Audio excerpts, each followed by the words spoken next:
say. It just paled by what needed to be said and what will be said a bunch of times about President Bill Bradley. I passed a truck on the way up here that had an interesting bumper strip I wanted to pass along to you. It said, "Warning, this vehicle may be transporting dangerous political promises."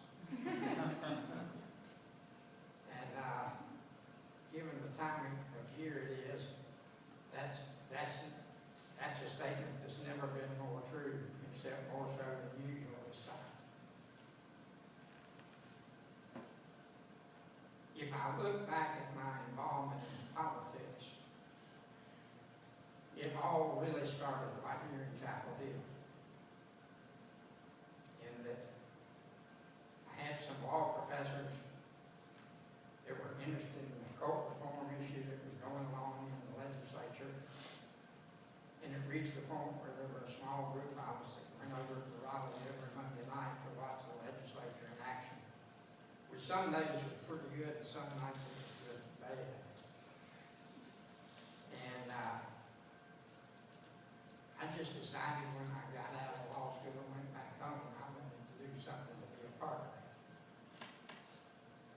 And I have to admit that the main thing for me personally that came out of that was that I had the distinct feeling that people who were against court reform were either a bunch of thieves and crooks or a bunch of ne'er-do-wells who didn't have anybody's interest in it but their own pocketbook. And much to my amazement, I found that there were lots of intelligent, honest legislators who disagreed with me. And I found that was not the last time that happened during my 4 terms in the legislature.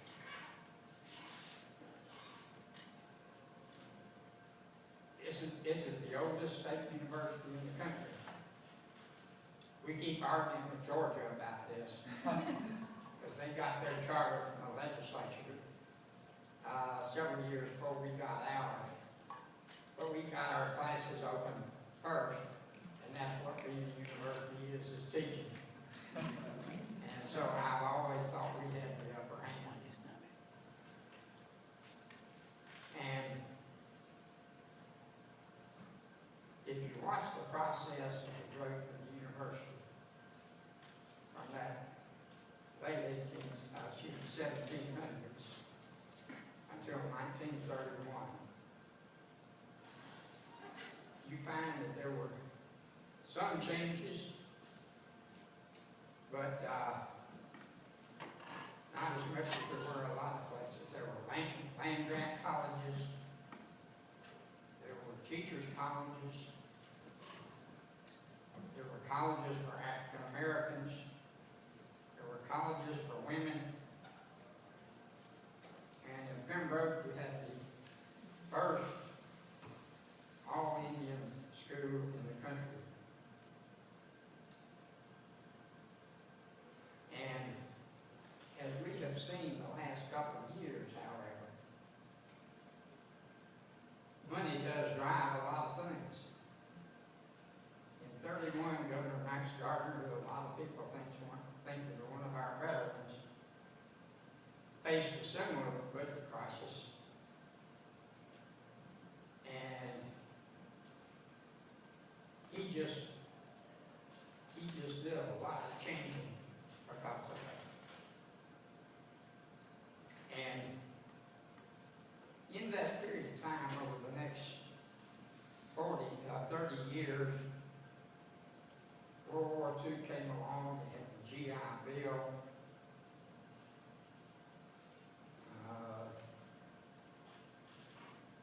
You had a board of trustees from the university, and Governor Gardner had included within the university at that point what was then Women's College, became UNCG later, and NC State in Raleigh. I'll tell you a little bit more about those later. But in 56 1946. Perhaps the single most important thing that happened to the university in this 20th century took place when Bill Friday was named as president of the university. That covers a lot of territory. And I think if he were here, he'd probably say the same thing I do about some of my life. That timing is very often the key to everything, and it doesn't hurt to have a little luck. But he had the most interesting set of problems to deal with in his 30-year stretch as president. And it started with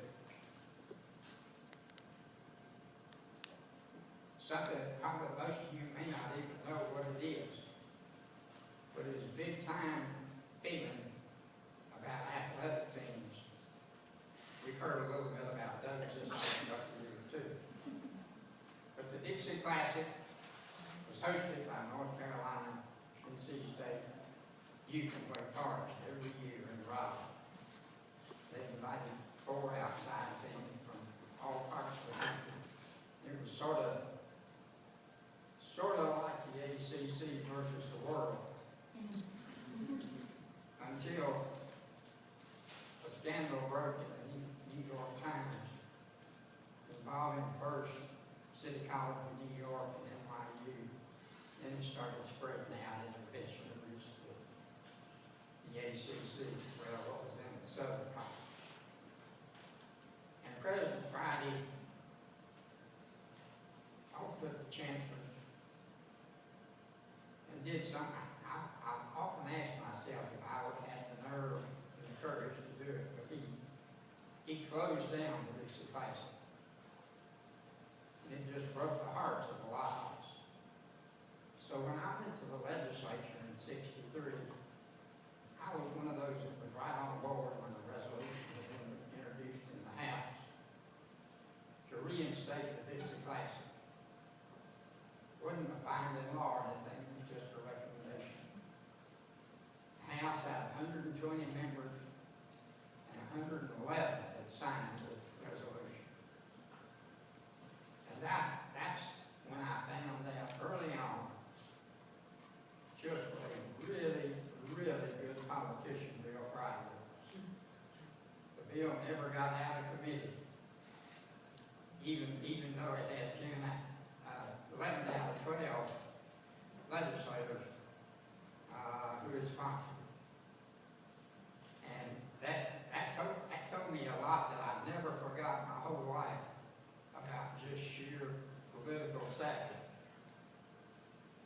Now, the '60s were a pretty interesting time to be around in North Carolina. Every session that came along in the legislature, somebody wanted to change their name or become part of this school or part of that school. And there were just literally no sessions that went smoothly. It was just really hard work. And if you don't think a name change can be tough, try getting through the legislature even now. NC State, the University of North Carolina at Raleigh.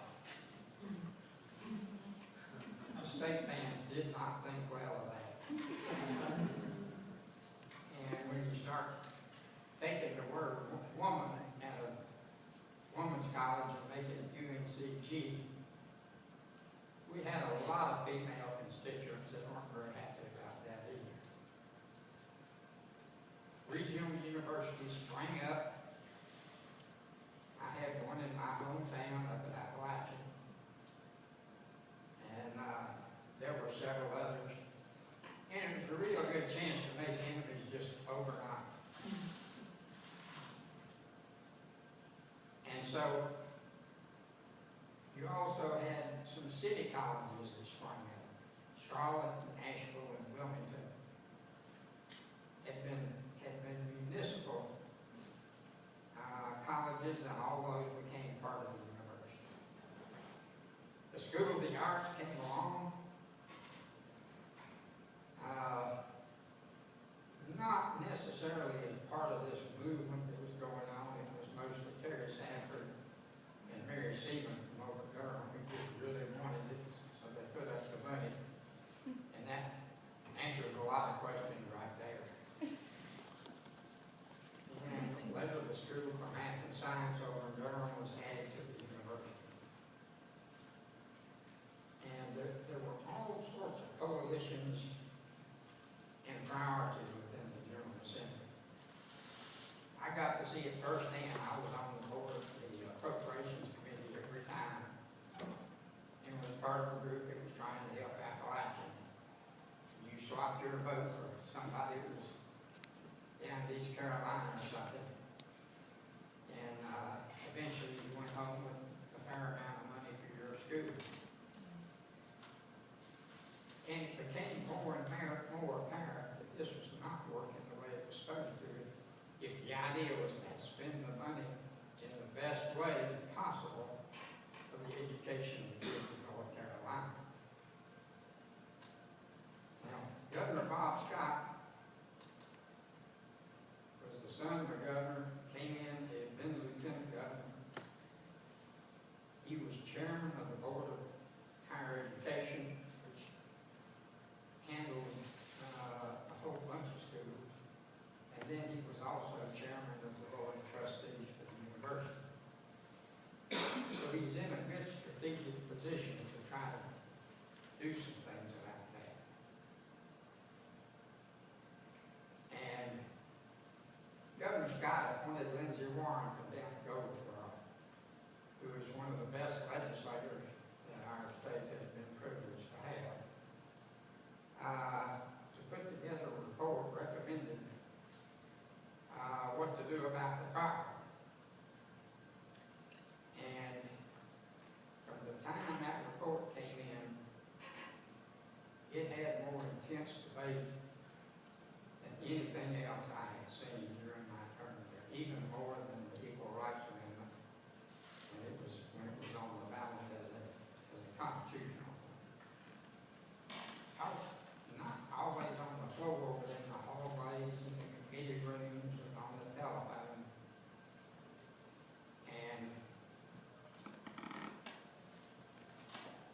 you would be pretty lucky if you finished each day without somebody being mad with you. And it almost always wasn't the same people that were mad the day before. That's just how fast and changed it moved. It got to be a very important issue whether the board was going to be created, which is the Board of Governors, was going to be a coordinating board or a governing board. And how big it was going to be, because the UNC Board of Trustees had 100 people on it, which means if you were a legislator and you're a white boy, Thomas, you were really good. Just didn't amount to much. And but they had a 12-person executive committee that made most of the decisions. And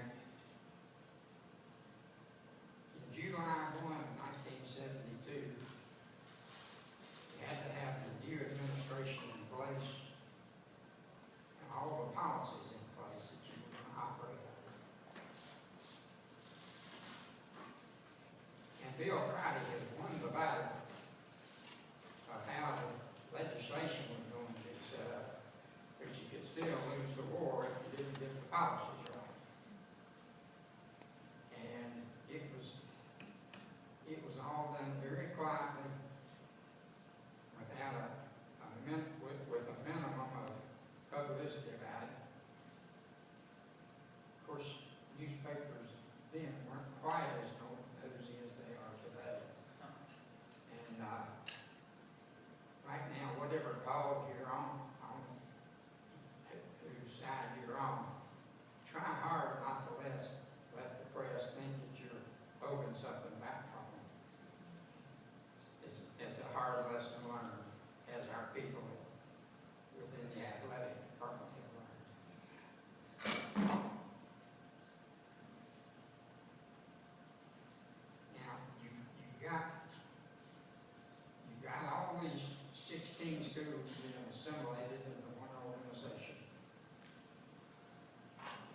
about pulling and tugging by people who are on there who have been graduates of East Carolina or Charlotte or wherever, and you had to try to break their loyalties away from their alma mater and get them thinking about loyalties to the system.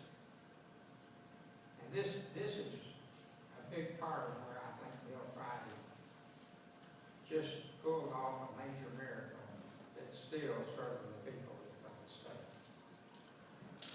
And while that's going on, we're also fighting that, and over here we're fighting HEW. It's Health, Education, and Welfare in Washington, over saying that our policies are racially unfair. And it was ironic in a way that Bill Friday was the one who had to defend that. And that in terms of the principle of equality and fairness, he was in there with the champions. But he also believed that the federal government shouldn't be allowed to write the rules for how to run a university. And history's proven him right time and again on that. And finally got it heard by a federal judge in North Carolina, who, even though he's on for life, I guess, knew he was going to live in North Carolina the rest of his life. So he threw it out HEW, and things have been doing better ever since.